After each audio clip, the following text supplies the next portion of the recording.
Olá, boa noite, tudo bem? Hoje é terça-feira, dia 3 de abril de 2018. Boa noite, começa agora o Link News para todo o Brasil e para a Record News Internacional. Confira os destaques da edição de hoje. Habeas corpus de Lula, a esplanada dos ministérios em Brasília, se prepara para receber cerca de 20 mil pessoas em atos marcados para acompanhar amanhã o julgamento do ex-presidente Lula. Deputado preso, Paulo Maluf, enfim devolve apartamento funcional e terá que pagar a multa de mais de 10 mil reais. Vereadora investigada, Câmara de Foz do Iguaçu, no Paraná, aprova investigação contra a vereadora que viajou para o Rock in Rio após receber um atestado médico. Violência no Rio de Janeiro. Policial militar é assassinado na Baixada Fluminense. Só esse ano, 32 policiais foram mortos no estado. Tiros na sede do YouTube. Polícia é acionada após relatos de atirador na empresa nos Estados Unidos. Fique de olho, é hora de pesquisar bastante para não ter um prejuízo na hora de comprar medicamentos. Eles sofreram um reajuste de quase 400%. Tudo isso e muito mais agora aqui no Link Record News.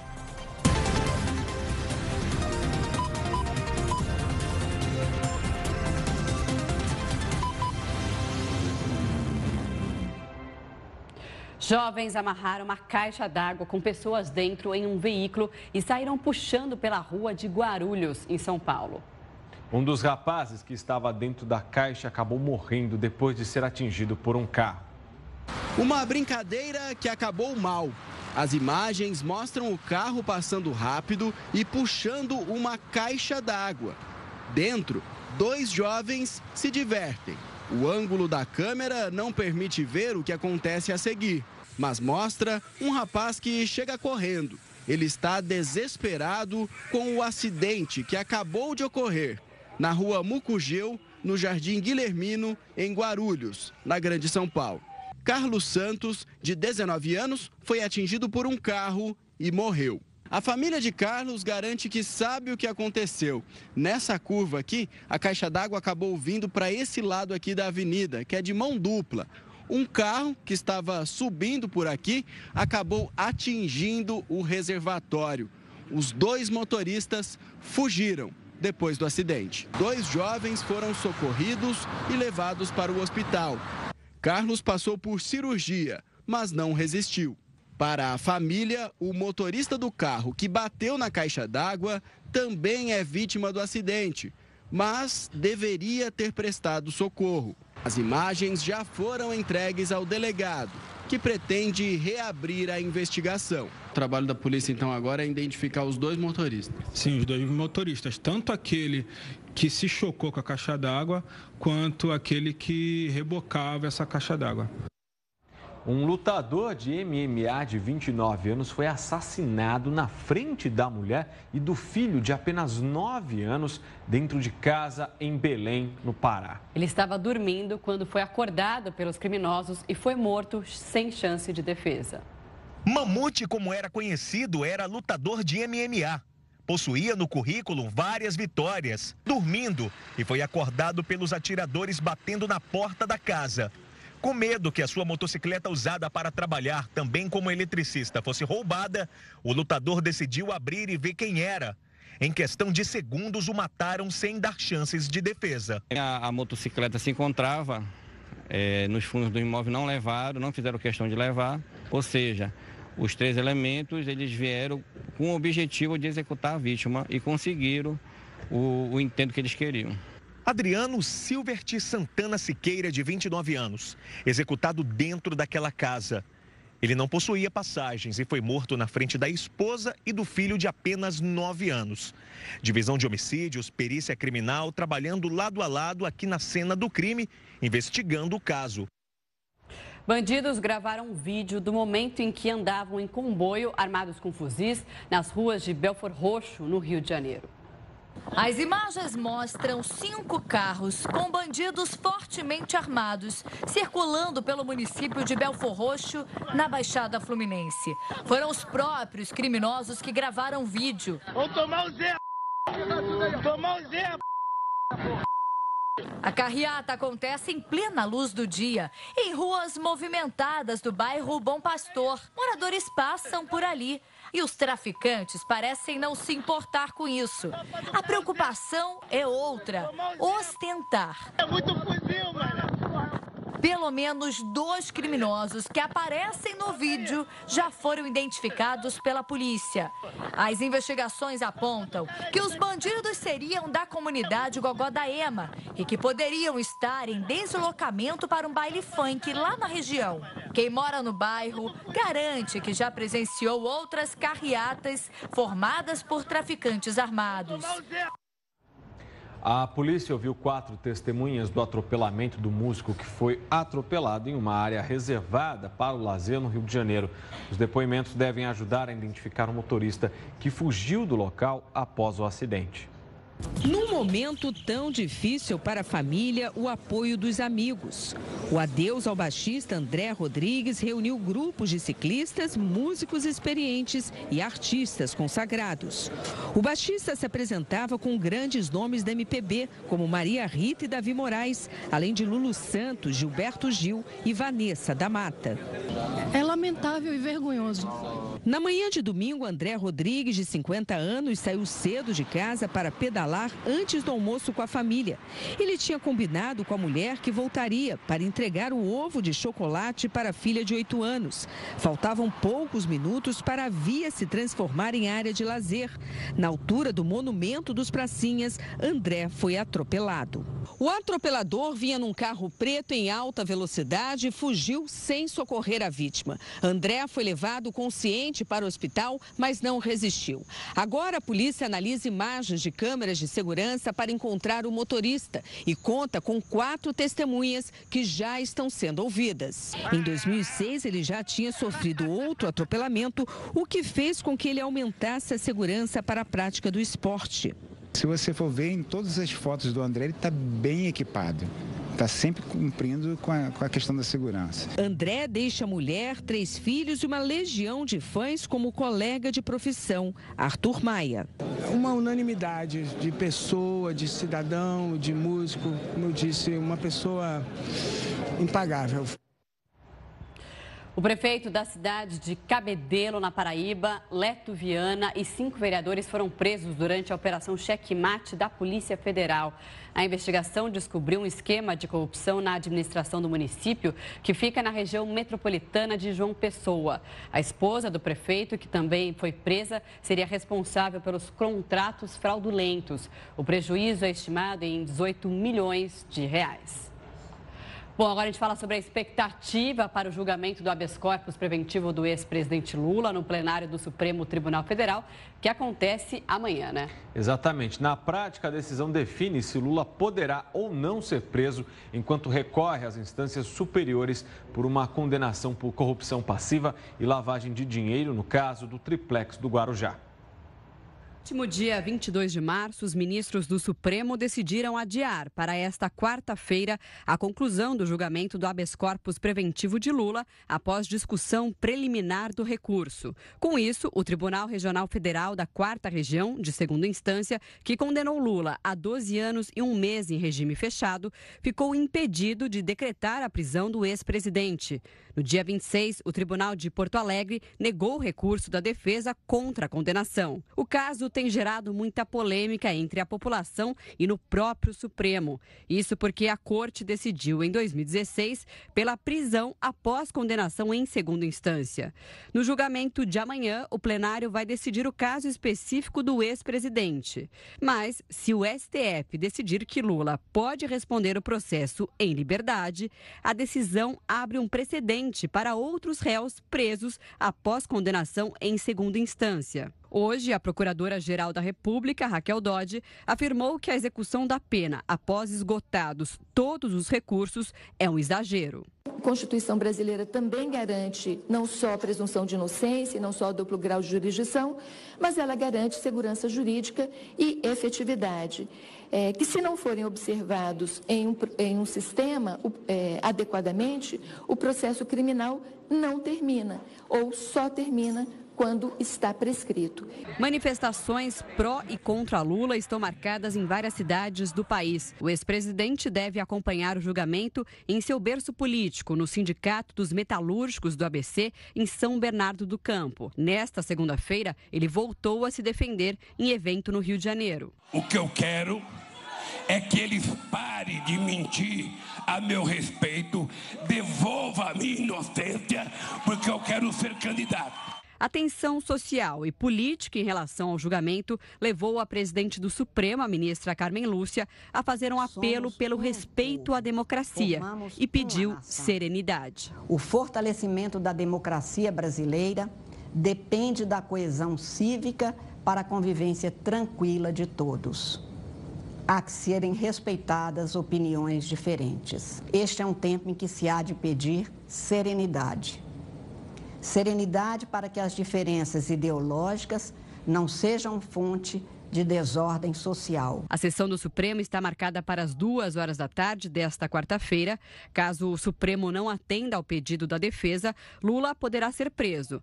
Nessa situação, a presidente do STF comunicaria ao Tribunal de Segunda Instância, que passaria a decisão ao juiz Sérgio Moro, a quem cabe a emissão de mandado de prisão. Agora, a enquete do dia, você acha que pode ter protestos violentos após o resultado do julgamento do habeas corpus do ex-presidente Lula? Pois é, aliás, vários protestos já estão marcados para essa noite de hoje. Daqui a pouquinho a gente vai falar mais sobre isso. Pelo menos 100 cidades brasileiras têm atos marcados contra o habeas corpus do ex-presidente Lula. Agora, só se você quiser participar, a gente só relembra aqui, para votar nas redes sociais, use a hashtag LinkNews ou mande uma mensagem para o nosso WhatsApp no número 11 95307 1851, ou ainda você pode votar pelo nosso Instagram, no @RecoaNews. É só clicar ali no Stories. Bom, e ainda sobre o julgamento do habeas corpus preventivo do ex-presidente Lula no Supremo Tribunal Federal, a gente vai conversar agora com Adib Abduni, advogado criminalista. Adib, muito boa noite para você, obrigada por nos atender. Boa noite, Marcela, boa noite, Pedro. Adib, bom, clima de tensão, a procuradora se manifestou hoje, Raquel Dodge, falando que seria um exagero deixar em liberdade até todos os recursos serem esgotados, que seria uma justiça que tarda, porém pode até falhar, né, nas palavras dela. O que o senhor acha sobre isso? Bom, Marcela, o que ocorre hoje dentro do sistema do judiciário é uma grande dúvida. Agora, a insatisfação é muito grande de toda a população, que não entende, não consegue interpretar a lei. E essa dificuldade, ela transmite também para o judiciário. O judiciário, ele hoje está um problema muito sério, que é: vou decidir conforme a Constituição ou vou decidir conforme o entendimento da população? Só que a Constituição, ela é uma lei maior. Então, por isso que nós temos aí um grande desafio para todos os juristas. Agora, Adib, em relação a esse julgamento, né, que foi adiado aí durante 2 semanas, esperou passar a Páscoa para ser retomado amanhã, existe alguma possibilidade dentro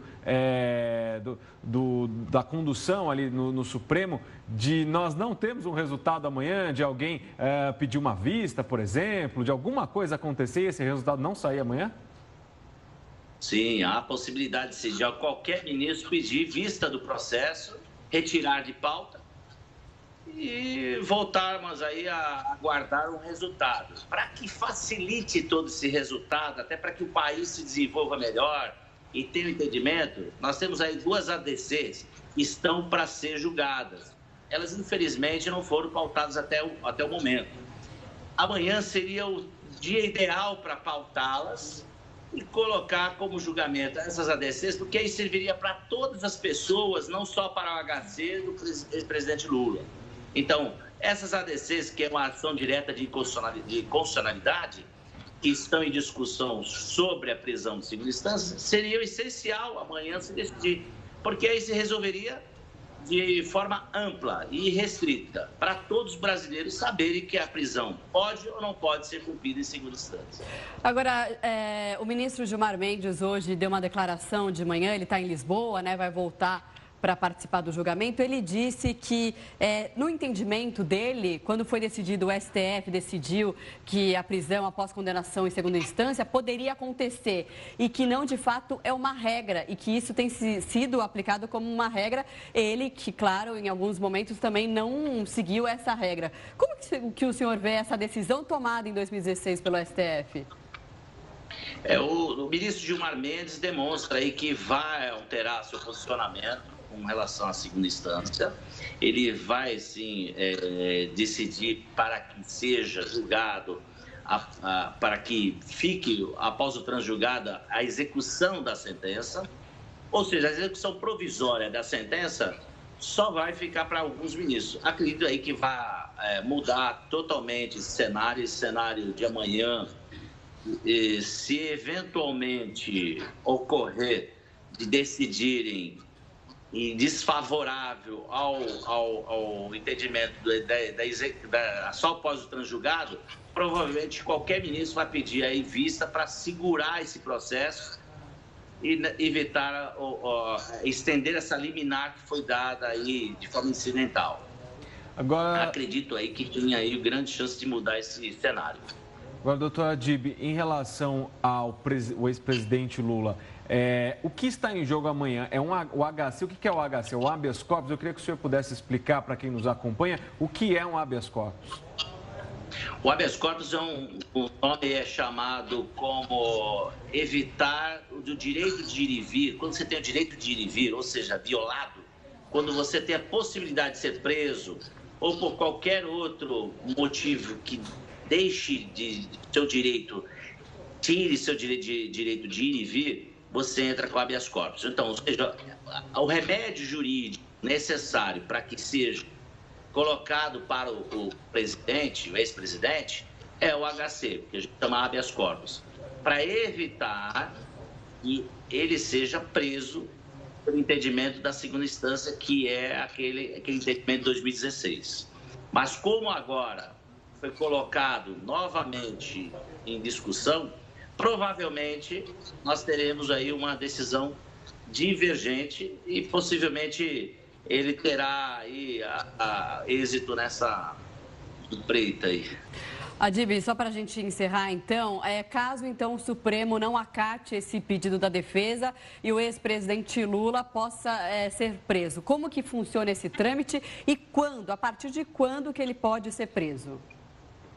A partir do momento que é rejeitado o habeas corpus, ele vai ser comunicado à instância, aquela liminar que foi dada de forma incidental, ela vai perder o efeito. Então, volta diretamente para o TRF4, que vai comunicar o juiz de primeira instância, que seria o juiz Sérgio Moro, que é o juiz da sentença. E ele vai passar a executar provisoriamente a prisão. Então, ele vai expedir o mandado e vai mandar prender. Tá certo. Então, a gente conversou com a Adib Abduni, advogada criminalista. Obrigada pela sua participação mais uma vez. E amanhã a gente segue acompanhando no que vai dar esse resultado. Por enquanto, dividido. A gente não sabe direito o que pode ser, né, professor? Eu que agradeço, Marcela e Pedro. Esperamos aí que tenhamos um resultado para que o país possa avançar de uma melhor forma. Com certeza. Com toda certeza. Obrigado, Adib. A gente vai seguir agora com outras notícias. O ministro da Fazenda, Henrique Meirelles, assinou hoje a ficha de filiação ao MDB. Com a presença do presidente Michel Temer e de diversos outros políticos, o ministro se filia ao partido visando uma oportunidade de concorrer ao Palácio do Planalto em outubro deste ano. Mesmo sem garantias de que será o nome da sigla, durante a cerimônia, Meirelles fez críticas ao governo de Dilma Rousseff e defendeu as políticas públicas e econômicas do governo Temer. O presidente Temer, por sua vez, ressaltou a capacidade técnica e política do ministro e disse que ele está habilitado a ocupar qualquer cargo no país. Meirelles permanece no Ministério da Fazenda até a próxima sexta-feira. E a Câmara de Vereadores de Foz do Iguaçu deu início a mais um processo por quebra de decoro parlamentar, desta vez contra a vereadora Nancy Andreola, do PDT. Exatamente, ela é acusada de participar de um show de rock enquanto estava de atestado médico. O pedido de abertura de investigação por quebra de decoro parlamentar foi aprovado por unanimidade. a pedido inclusive da própria vereadora acusada. Ao nobre presidente e demais vereadores que votem favorável à abertura da sindicância, inclusive com meu voto. A vereadora Nancy Rafaim Andreola é acusada de ter faltado a uma sessão na Câmara para participar de um festival de rock realizado no Rio de Janeiro em setembro do ano passado. A vereadora ainda tirou uma foto no evento e publicou nas redes sociais. O problema é que, na época, ela apresentou um atestado médico para tratar do joelho. Eu não roubei, eu não matei, eu não fraudulei nada. Então, eu estou bem tranquila, porque o que eu fiz, eu não fiz nada que cometesse um crime, tá? Então, eu estou bem tranquila nisso tudo. A Câmara ficou lotada para acompanhar a votação de abertura do processo. Parte a favor da vereadora e outra manifestantes, que levaram faixas de protestos. A partir de agora, o Conselho de Ética recebe essa denúncia, depois notifica a vereadora, que terá prazo de 1 mês para apresentar uma defesa. A comunidade tem dúvidas, a credibilidade está sendo reconstruída. Eu vejo que as dúvidas têm que ser sanadas, por isso a questão, inclusive, da abertura do processo administrativo disciplinar para investigar e que a gente possa realmente trazer essa segurança à comunidade, através dos trâmites legais que é feito aqui nessa casa. A vereadora não matou, não roubou, mas pegou um atestado dizendo que estava com problema no joelho, mas ficou horas e horas em pé lá no show no Rio de Janeiro. A Justiça Federal em São Paulo determinou que a Caixa Econômica Federal e o Banco do Brasil convoquem os trabalhadores que não receberam os abonos desde 2012 até agora para sacar o dinheiro. A medida vale para os trabalhadores de São Paulo e do Mato Grosso do Sul. A decisão é resultado de uma ação civil do Ministério Público Federal, que alega que a Caixa e o Banco do Brasil não estariam divulgando aos trabalhadores que eles têm direito ao dinheiro. As pessoas que trabalharam um ano inteiro e que ganham até 2 salários mínimos mensais têm direito a receber o abono equivalente a 1 salário mínimo anual. Até então, quem não sacasse o abono dentro do prazo estipulado pelo governo perdia o benefício e o dinheiro era repassado ao Fundo de Amparo ao Trabalhador. Agora, com a decisão, os valores não sacados devem ser mantidos nos bancos, em vez de serem repassados. A sentença condenou ainda a União a pagar R$ 477 mil por danos morais coletivos, que devem ser depositados no Fundo de Defesa de Direitos Difusos, que, por lei, tem que usar o dinheiro para indenizações de interesse coletivo. Com o recente reajuste no preço dos medicamentos, é hora de pesquisar bastante para não ter um prejuízo ainda maior. Em alguns casos, a diferença de preço pode chegar até a 400%. Quem depende de remédios sabe o peso do preço no orçamento. E é bom preparar o bolso. As farmácias de todo o país já estão autorizadas a aplicar o reajuste anual de medicamentos. Um impacto sobre aproximadamente 13 mil produtos. Dependendo do medicamento, o reajuste pode variar entre 2,09% e 2,84%. O percentual maior é autorizado para os remédios mais baratos, que costumam ter uma concorrência maior de produtos genéricos ou similares. Os remédios mais caros, com maior tecnologia e menos concorrência, recebem um reajuste menor. Ainda assim, custam caro e podem ser encontrados por diferenças enormes de valores. Seu Wilson está preocupado com o aumento. Só o remédio que ele toma para controlar o diabetes custa R$ 150. Isso que ele tem desconto. Para economizar, além do cadastro nos laboratórios, este educador financeiro recomenda outras dicas. É você fazer cadastro na própria farmácia. A farmácia pode te dar desconto. E se você tiver plano de saúde, alguns planos de saúde também vão dar desconto se você apresentar a carteirinha na hora de comprar. A Agência Nacional de Vigilância Sanitária vai regulamentar ainda esse mês os suplementos alimentares. As quantidades de nutrientes e o quanto pode ser consumido ainda serão definidos. Olha só. Guilherme usa suplementos alimentares há 10 anos. Na hora de escolher os produtos, o personal trainer procura as marcas mais conhecidas. O suplemento ele começou a fazer parte da minha rotina, né? Então, hoje eu utilizo suplementação 3 vezes ao dia, que é antes do treino, pós-treino e antes de dormir. O consumo de suplementos alimentares só aumenta no Brasil. Em 6 anos, o faturamento do mercado de suplementação passou de 637 milhões para quase 1,5 bilhão de reais, de acordo com a Brasnutri, a associação nacional que representa as fábricas do setor. A Agência Nacional de Vigilância Sanitária quer regulamentar a venda de suplementos alimentares. Apesar de serem muito consumidos, eles ainda não estão previstos nas leis sanitárias brasileiras. O primeiro passo vai ser definir o que pode ser classificado como suplemento. Depois, as empresas vão ter que comprovar a eficácia dos produtos. Ele tem que ter a comprovação básica científica.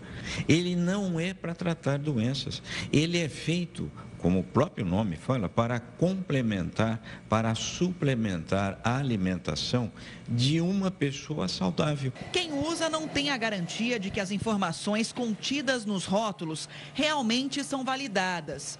Por isso, a proposta também pretende definir o que pode conter no suplemento, os limites dos nutrientes e os benefícios à saúde.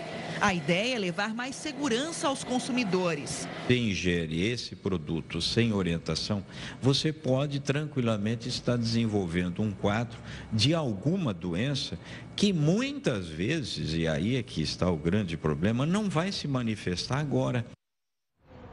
As praias particulares de uma cidade no litoral catarinense estão com os dias contados. A Justiça Federal determinou que os donos de terrenos de frente para o mar devem abrir passagem para o público. Praias de águas calmas e areias brancas. É espetacular, é hermosa. Terrenos com praias particulares são os mais valorizados em Governador Celso Ramos. A região é uma das mais belas do litoral catarinense, com muitas praias pequenas e escondidas. Por muito tempo, a população ficou sem acesso a elas por terra. Mas agora, fiscais da prefeitura estão notificando os donos dos terrenos, que são obrigados a abrir caminho para os banhistas. Aqui nós vamos limpar e fazer a cerca para ter o acesso livre. O pessoal, 3 metros, é. Muros e portões foram derrubados. 26 passagens já estão abertas e sinalizadas. Os acessos devem ter pelo menos 3 metros de largura. É o fim das praias particulares e da privacidade dos milionários. Hoje estão entendendo mais, estão criando um caminho que chega à praia, que não afete a propriedade deles. O processo corre na Justiça desde 2008. Depois de ter vários recursos negados, a Prefeitura está sendo obrigada a cumprir a decisão judicial. A multa para o prefeito, em caso de descumprimento, é de R$50 mil por dia. Apesar de cumprir a medida, a Prefeitura teme pedidos de indenização dos proprietários dos terrenos. Para o Ministério Público Federal, não há o que discutir. O acesso às áreas públicas é garantido pela Constituição. Os terrenos de marinha, essa faixa de praia, propriamente dita, de areia, é um bem da União, mas de uso comum da população. Então, todo mundo tem direito de usar. O que se quer é que a população possa chegar em todas as praias da maneira mais acessível possível. Pesquisadores descobriram uma rara beleza escondida nas águas barrentas e escuras dos rios da Amazônia. São corais que vivem a mais de 1.000 metros de profundidade e podem ajudar na preservação do ecossistema e até na fabricação de produtos farmacêuticos. Foi no fundo do mar, no litoral da região norte do país, que pesquisadores brasileiros descobriram os corais da Amazônia. Algo que até pouco tempo a literatura dizia ser impossível de existir. Um sistema que está inclusive em grandes profundidades, chega até 185 metros, que a gente saiba, né? E onde há pouca luz. Então eles encontraram uma outra maneira de viver, que não envolve fotossíntese, é um processo diferente que envolve a quimiossíntese e bactérias. Com o submarino, a organização não governamental Greenpeace fez imagens dos corais no ano passado. Desta vez, os pesquisadores vão percorrer 56 quilômetros quadrados no litoral. Eles estarão a bordo deste navio de 7 andares, cheio de equipamentos de ponta. O navio vai partir do Cais de Belém. A exploração deve seguir até a fronteira com a Guiana Francesa. No Pará, os corais estão espalhados por toda a costa nordeste e central do estado, mas também podem ser encontrados nas águas do Amapá e Maranhão. Para alcançar os recifes, que ficam entre 70 e 1.500 metros de profundidade, os cientistas usam esse robô controlado por computador. Essas garras fazem a captura de amostras. A gente vai filtrar a água, pegar esses organismos, analisar a fisiologia, o funcionamento desses organismos, depositar esses organismos em museus aqui no Brasil, que são coleções reconhecidas onde todos os cientistas poderão acessar esse material. Isso é muito importante. Apesar da descoberta, os cientistas estão preocupados. Os corais da Amazônia correm o risco de serem extintos. A gente tem a ameaça aí de exploração de petróleo muito próximo a eles.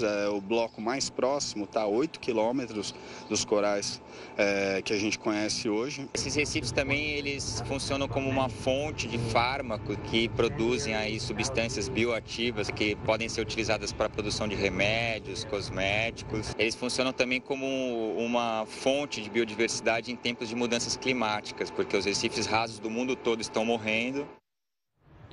O deputado afastado, Paulo Maluf, entregou hoje as chaves do apartamento funcional da Câmara. O prazo para entrega terminou no dia 20 de janeiro, portanto, com quase 2 meses de atraso, né? Um pouquinho mais até. Agora, Maluf terá que pagar multa pelos dias de ocupação irregular do apartamento. Rodrigo Maia, presidente da Câmara dos Deputados, havia ordenado a devolução do imóvel, bem como a suspensão do pagamento do salário e das verbas parlamentares de Maluf, logo depois que ele foi preso em dezembro de 2017. Maluf foi solto por Dias Toffoli na semana passada e transferido da Papuda para São Paulo para cumprir prisão domiciliar. Nós vamos voltar a falar sobre a expectativa sobre o julgamento do habeas corpus do ex-presidente Lula. Por isso, a gente vai ao vivo até Brasília com o nosso apresentador Gustavo Toledo. Gustavo, muito boa noite para você. Como é que está a situação por aí? O esquema de segurança já foi montado? Boa noite, Marcela. Boa noite, Pedro. Boa noite a todo mundo que assiste.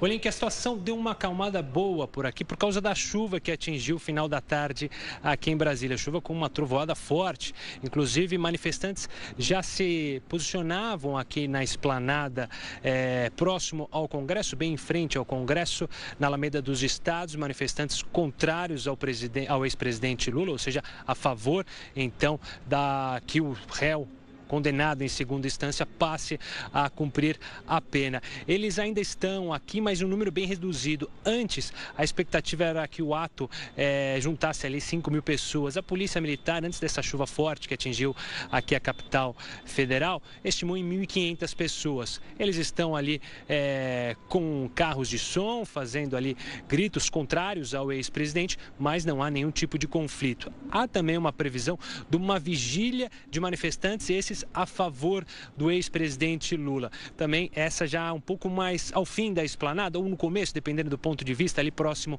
à catedral. Ou seja, a situação ainda é tranquila, mas a movimentação de policiais é muito grande por aqui, Marcela e Pedro. A Secretaria de Segurança Pública não divulgou o número exato de policiais que vão fazer a segurança aqui para o julgamento do ex-presidente Lula, do habeas corpus do ex-presidente Lula. Mas se espera, sim, muitos policiais. A gente percorreu a esplanada, eu percorri a esplanada e deu para ver muitos policiais, bases móveis da Polícia Militar, ou seja, há um preparo para qualquer tipo de manifestação dos dois lados, contrário ao ex-presidente, também a favor ao ex-presidente. Ou seja, por enquanto a questão da segurança é levada muito a sério aqui. Eu lembro os outros atos que a gente fez coberturas, por exemplo, no Tribunal Superior Eleitoral, no julgamento da Chapa Dilma, também é uma segurança muito forte. Lá em Porto Alegre, no julgamento no Tribunal Regional Federal, também um aparato policial preparado para qualquer tipo de manifestação. Então, esse é o clima sobre a manifestação. Sobre o julgamento, há um clima aí de muita incerteza, Marcelo e Pedro. Claro que há duas correntes, aqueles que defendem, então, que seja negado o habeas corpus e uma corrente que defende que seja dado o habeas corpus ao ex-presidente. E a gente vai ficar com essa incerteza até a hora do julgamento, por volta ali no início, às 2 horas da tarde. E se engana quem pensa que esse julgamento pode terminar na quarta-feira. Há expectativa até, como é um tema delicado, que os ministros se alonguem nos discursos e por isso não seria nenhuma surpresa que a gente só terminasse esse julgamento no tardar da noite ou então na própria quinta-feira. Marcelo e Pedro. Agora, Gustavo, você falou do esquema de segurança, que é uma preocupação bastante forte aí. Já tem aquele muro, né? Eles tinham prometido que teria um muro para manifestantes a favor do habeas corpus do ex-presidente Lula e contrários ao habeas corpus do ex-presidente Lula. Já tem essa divisão, mais ou menos do que foi feito na época do impeachment da ex-presidente Dilma Rousseff, ou ainda não? Não, a interdição ainda não começou, ainda é possível passar carros e manifestantes. A previsão é que por volta da meia-noite já, ou seja, na quarta-feira, comecem interdições que vão afetar o trânsito aqui da capital, principalmente para quem circula na região da Esplanada. A expectativa é fazer como se foi feito em outros atos que tivemos aqui lados opostos, ou seja, a Esplanada ficaria ali cercada de grades e policiais no centro dela, no canteiro central, dividindo. Então, do lado direito ficariam os manifestantes, isso olhando de quem está no Congresso, do lado, na verdade, quem está de frente para o Congresso, o lado direito, então, é dos manifestantes contrários ao ex-presidente. Aí no meio, então, uma faixa dividindo os manifestantes com policiais e grades, e do lado esquerdo, então, os manifestantes a favor do ex-presidente Lula. Isso deve acontecer, então, durante a madrugada, de acordo com esse plano anunciado pela Secretaria de Segurança, aliada às forças de segurança aqui. Como eu te disse, Marcela e Pedro, não há um número oficial de policiais, não foi divulgado por questão de segurança. E aqui na redondeza do Supremo Tribunal Federal também é esperada uma segurança apropriada, até para a chegada dos ministros, dos advogados e daqueles que vão acompanhar o julgamento, além, claro, da imprensa. Tá certo, então, Gustavo. Muito obrigado. Até já. O Gustavo continua acompanhando toda a movimentação por lá. Daqui a pouquinho mais informações, né? Muito bem. E ainda nesta edição você vai acompanhar mais informações sobre a expectativa para o julgamento do habeas corpus do ex-presidente Lula. O link volta em instantes. Até já.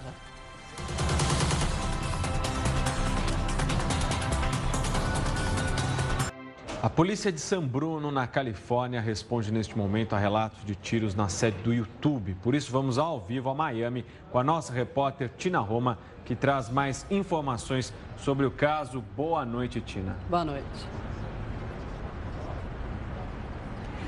Boa noite a todos vocês, boa noite Pedro, Marcela, todos do Link Record News. Realmente esse tiroteio chamou bastante atenção, aconteceu há mais ou menos 2 horas atrás. Nós temos imagens do prédio que, como você falou, fica em San Bruno, na Califórnia, o prédio central do YouTube, com cerca de 1.700 funcionários trabalhando neste prédio. No momento do tiroteio, os primeiros relatos partiram de funcionários que acabaram contando, passando essas informações através das redes sociais, dizendo que começou o tiroteio, muitos funcionários se trancaram em salas e logo depois a polícia invadiu o local e pediu que todos deixassem o prédio com as mãos para cima. As notícias ainda são um pouco desencontradas por aqui. A CNN deu uma seguinte informação agora há pouco, que trata-se de uma atiradora, uma mulher que morreu neste tiroteio, mas ainda não foi informada como ela teria morrido. Trata-se de 4 a 5 vítimas que foram levadas a hospitais em ambulâncias, e isso segundo a CNN. Outras agências de notícias falam que o número de vítimas pode ser bem maior. Neste momento, nós estamos aguardando informações oficiais das autoridades locais sobre realmente o que aconteceu nesse tiroteio e sobre o número de vítimas. Pedro, Marcela. Ainda tem muitas dúvidas, né? A gente continua acompanhando, você também, né, Tina? Agora, mudando um pouquinho de assunto, novas medidas de segurança dividem opiniões dos estudantes da escola na Flórida, né? Alvo também de um tiroteio que deixou 17 mortos. Explica pra gente como que foi essa história, Tina. Pois é, Marcela, foi uma semana diferente, né? Começou ontem, então, com novidade nessa escola de Parkland que aconteceu esse tiroteio. A partir de agora, todos os alunos têm que usar crachás de identificação. Se eles levam alguma coisa diferente para a sala de aula, eles serão vistoriados. Há um policiamento maior do lado de fora. Agora, um item está chamando bastante a atenção e dividindo opiniões. Agora é obrigatório o uso de mochilas transparentes. Vamos ver. O início da semana foi de novidades na Marjory Stoneman Douglas. Os alunos agora só poderão entrar na escola com bolsas e mochilas transparentes, além de todos terem que usar crachás de identificação. Esta aluna não concordou muito com a nova regra. Ela disse que ninguém precisa saber o que ela está carregando na mochila. São apenas coisas pessoais, diz a estudante. Esta outra concorda, diz que tira a privacidade. Este aluno afirma que mesmo com as mochilas transparentes, quem quiser ainda pode levar alguma coisa escondida para a escola. Muitos estudantes brincaram com a novidade nas redes sociais.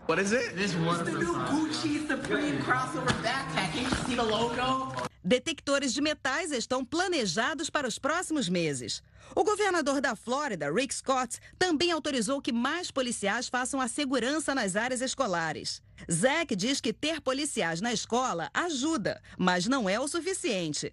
Alaya concorda e diz que o que precisa é uma mudança na lei. Desde fevereiro, muitos americanos, principalmente jovens estudantes, têm participado de marchas e protestos em várias cidades americanas, pedindo mudança na legislação de armas no país.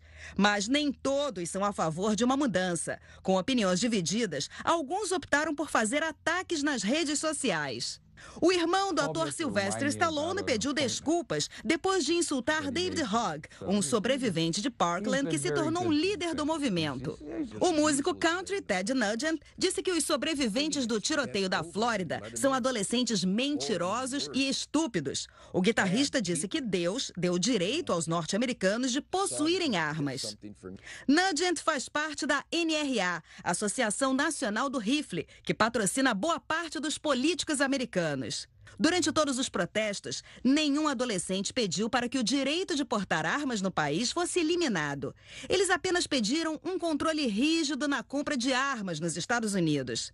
Até agora, quase nada foi feito. No mês passado, o governador da Flórida aumentou de 18 para 21 anos a idade mínima para comprar uma arma. Logo depois da decisão, a NRA entrou com um processo federal contra o estado. Olha, algumas cidades aqui da Flórida também são contra as medidas tomadas pelo estado, inclusive Miami Beach. Eu tenho um dado interessante aqui a respeito da Associação Nacional de Rifles. Depois do tiroteio de Parkland, aumentou muito o número de inscritos, muito mesmo. Para vocês terem uma ideia, entre janeiro e fevereiro, antes do tiroteio, a NRA arrecadou $241 mil em contribuições individuais. Entre fevereiro e março, ou seja, depois do tiroteio, esse valor passou de 779 mil, ou seja, mais que dobrou. É certo, então, que as pessoas aqui nos Estados Unidos se interessam muito mais por armas depois de um tiroteio em massa. Marcela? Tá certo, Tina. Obrigada, viu? Você também continua acompanhando esse ataque que aconteceu na sede do YouTube. A qualquer momento, mais informações e até uma próxima. E realmente, né, agora também voltando à questão das malas transparentes, eu não sei se é uma medida apenas paliativa, porque quem quiser esconder uma arma vai acabar escondendo. Eu acho que isso não vai resolver o problema da segurança nos Estados Unidos. Exatamente, né? Então fica o questionamento aí. Bom, e ainda nos Estados Unidos, hoje Nova York amanheceu coberta de neve em plena primavera. A neve ficou acumulada em carros e nas ruas, como a gente mostra aí nas imagens. Moradores tiveram que sair bem agasalhados, viu? A temperatura bateu os 3 graus, o que não é comum nesse começo de primavera. Pelo menos 200 voos foram cancelados nos aeroportos da cidade por falta de visibilidade. Voltando aqui para o Brasil, vamos falar da nossa enquete. A gente pergunta se você acha que pode ter protestos violentos após o resultado do julgamento do habeas corpus do ex-presidente Lula. Lembrando que se você quiser participar com a gente nas redes sociais, é só usar a hashtag LinkNews ou mandar uma mensagem para o nosso WhatsApp no 11 95307 851, ou ainda você pode votar no nosso Instagram, que é o @RecordNews. Só clicar lá no Stories, tem muita participação chegando. Vamos dar uma olhadinha aqui na tela, então. O Renato, de São José dos Campos, São Paulo, diz o seguinte: sim, a população está revoltada com esses políticos corruptos no poder. Obrigada, Renato. Muito bem, agora a opinião do Leonardo de Campinas. Não, o ex-presidente Lula foi bom para a nação brasileira. Tá certo, Leonardo?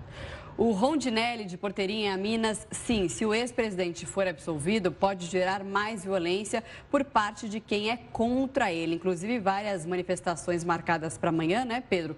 Contra e a favor o ex-presidente Lula. Até o Gustavo citava agora que tem um esquema todo especial de segurança lá em Brasília. Agora a opinião do Luciano de Campina Grande, na Paraíba. Não basta colocar as forças de segurança nas ruas. Tá certo, Luciano, muito obrigado pela sua participação. Você continue participando, votando. Enquanto isso, o Link Record News faz uma pausa e volta em instantes. Até já.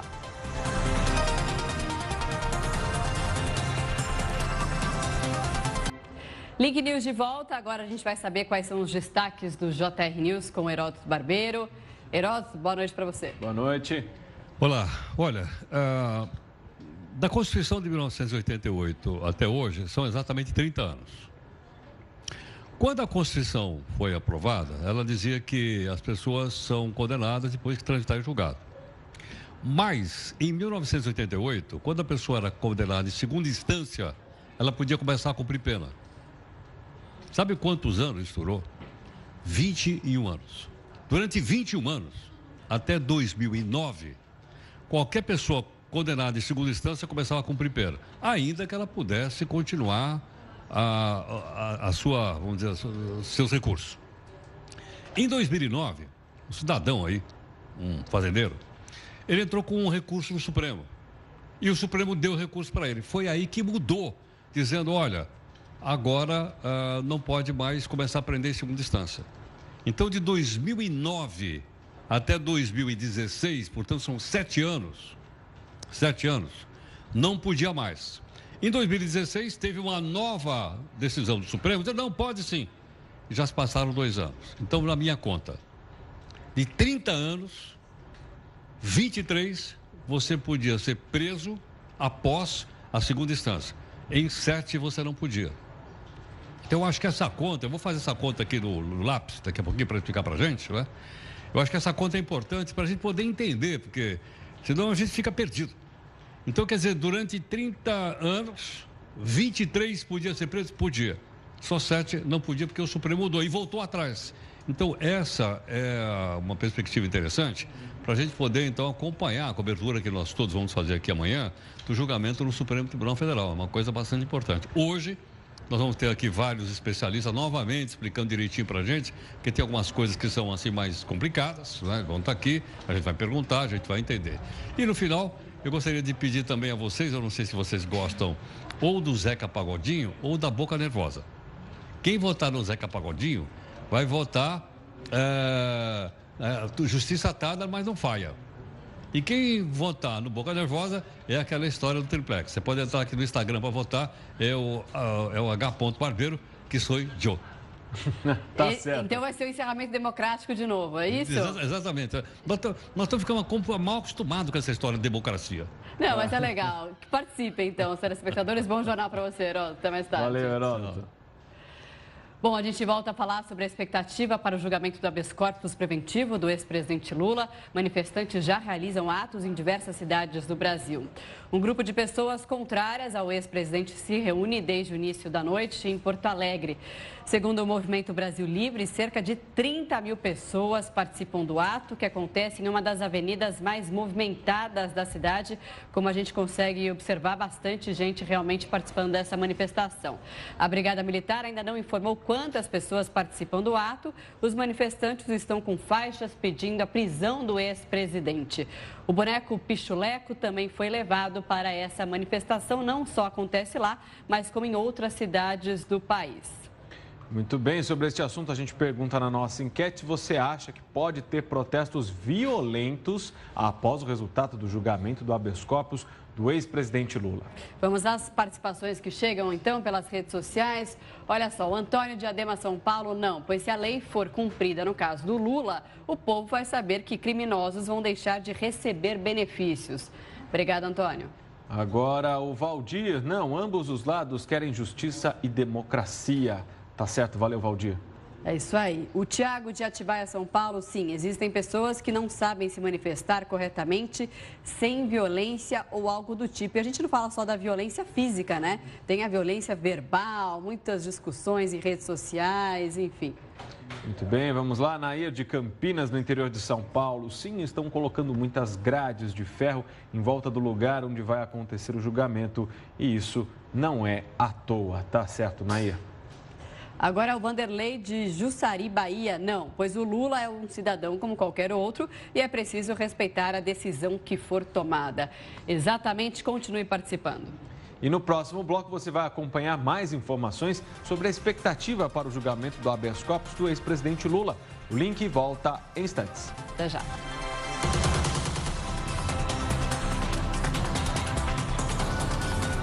Muito bem, link Record News de volta. A gente lembra que amanhã acontece o julgamento do habeas corpus do ex-presidente Lula, se ele pode ou não recorrer em liberdade da condenação no TRF4. E você vai acompanhar aqui na Record News durante todo o dia, a partir de amanhã, a cobertura completa sobre este caso, principalmente a partir das 2 horas da tarde, quando começa, então, a sessão lá no Supremo Tribunal Federal, né, Marcelo? Exatamente. Às 2 da tarde a gente tem a cobertura completa e tem muitas manifestações acontecendo agora em todo o país. São pelo menos 100 cidades que fazem manifestações contra o ex-presidente Lula. No Rio de Janeiro tem manifestação contra o ex-presidente que acontece agora na praia de Copacabana. Pouco depois das 18 horas, às 6 da tarde, a pista centro da Avenida Atlântica foi fechada pelos manifestantes.